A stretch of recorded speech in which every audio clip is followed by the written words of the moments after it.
রহিম, ঈদ মোবারক। ঈদ যা গেল তার থেকে বেদনাটা বেশি। আপনারা জানেন 18 বছর আমাদের শহীদ রাষ্ট্রপতি জিয়াউর রহমানের সৈনিক বীর মুক্তিযোদ্ধা মেজর হাফিজউদ্দিন আহমেদের উপর যে ধরনের নির্যাতন গেছে, তার বাড়ির তালায় তিনি থাকতে পারেনি। বাড়িঘর ভাঙচুর করে যে অবস্থা, তারে চারো মিছিল করে যেভাবে তারে লাঞ্ছিত করা হয়েছে,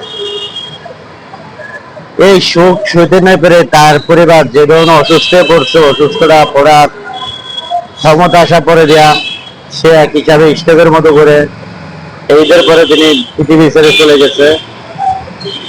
ঈদের আনন্দ থেকে আমরা বর্তমানে বিএনপি যারা আমরা বোলাতিনের কর্মী আছি, বিএনপি সমর্থন আছি, তারা খুব শোকাহত। আজকে আপনাদের সাথে কি বলবো, বলার মতো কোনো ভাষা নাই। তারপর দু চারটা কথা বলতেছি আজকে বাংলাদেশের জনগণের স্বার্থে। আপনারা জানেন বাংলাদেশে সকলেই রাজনীতি করতে পারে।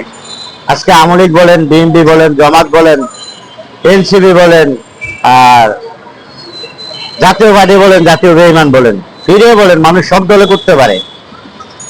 মানুষের ভিতরে মানুষকে মানুষ এভাবে অমানবিক নির্যাতন করে, এটার জীবনে আমার প্রথম পাস 2005 থেকে আমি দেখলাম।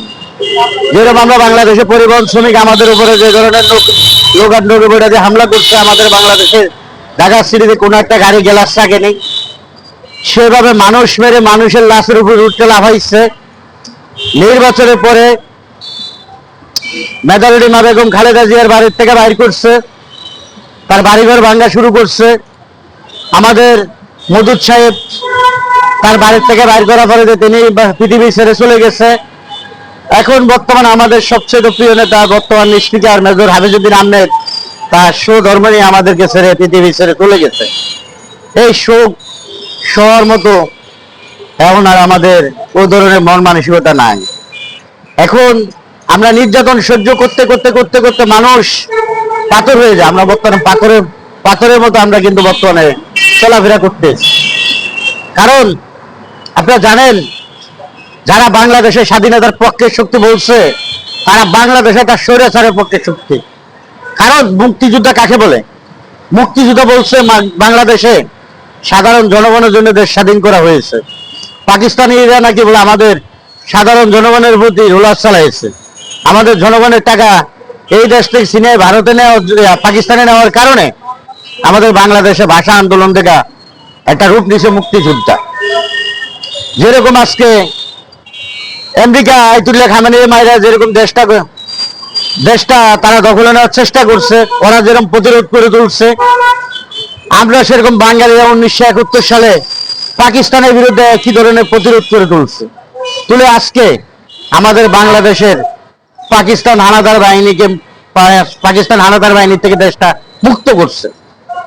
মুক্ত করার পরে যে আমরা বর্তমানে দেখেছি কি 1971 সালে শেখ মুজিবুর সাহেব যে গেলে ক্ষমতা আইছে, মহামরবিক গানে শুনছিলাম যে একটা রুটি তিনটা বারে আওয়ামী লীগের বাহাদুরি, এই কথা কি বলতে পারি? আর 2006 পরে দেখলাম আমাদের বাংলাদেশ আওয়ামী লীগের কাহিনী, 10টা হুন্ডা 20টা গুন্ডা সবকিছু ঠান্ডা। এই ধরনের নির্যাতন, এই ধরনের জুলুম অত্যাচার কয়টা ভদ্রলোক সহ্য করতে পারে?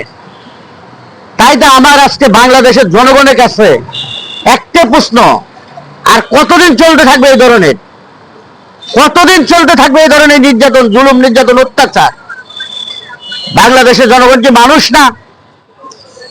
আজকে আমি তো শহীদ রাষ্ট্রপতি জিয়াউর রহমান সাহেবের সুযোগ্য সন্তান, মেধাবী মা বেগম খালেদা জিয়ার নয়নের মণি জনাব তারেক রহমান সাহেবের নিয়ে আশঙ্কার ভিতরে আসছি।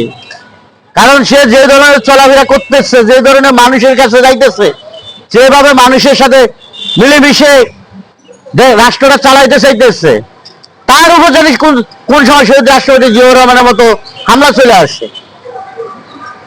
আজকে তো এই জিনিসটা আমি কিন্তু সবসময় চিন্তা করতেছি।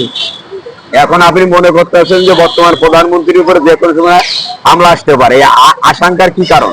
এই আশঙ্কার কারণ হলো, আপনারা জানেন শহীদ রাষ্ট্রপতি জিয়াউর রহমান সাহেব এর আগে শেখ মুজিবুর সাহেব যে গেলে রাষ্ট্র চালাইছে, লক্ষ্মী বাহিনী দিয়ে বাংলাদেশে লক্ষ লক্ষ লোককে হত্যা করেছে, মানুষকে একটা রুটি দিছে, 3টা বাড়ি দিছে যে তোরা পেটের টানে আমার কাছে নাদন আসতে পারো। এটা একটা রুটি 3টা বাড়ি, আমলিগের বাহাদুরি। 2006 শেখ হাসিনার বাহাদুরি ছিল কি 10টা হুন্ডা 20টা গুন্ডা সবকিছু ঠান্ডা। শহীদ রাষ্ট্রপতি জিয়াউর রহমান সাহেব ক্ষমতা ইসা বাইরের থেকে কিন্তু ইরান আনছে, বাংলাদেশে খাল কাটছে, মানুষকে বাঁচার মতো ব্যবস্থা করে দিচ্ছে যে তোমরা ধান চাষ করো, পরে গেছে যাই একটা রুটির জন্য 3টা বাড়ি খাও, তোমাদের কোনো দরকার নাই। আর শহীদ রাষ্ট্রপতি জিয়াউর রহমান সাহেবের ছেলে বর্তমানে যে জিনিসটা শুরু করছে, মেজরিটি মা বেগম খালেদা জিয়ার সুযোগ্য সন্তান, তার স্বামী যে ধরনের কাজটা বাংলাদেশের জনগণের জন্য চালু করে দিয়ে গেছে, খাল কাটো, ধান লাগাও, চাষ করো, পেট ভরে ভাত খাইবা, জনগণের পক্ষে কথা বলবা। আজকে সেই ধরনের কাজ শহীদ রাষ্ট্রপতি জিয়াউর রহমান সাহেবের ছেলেও শুরু করছে।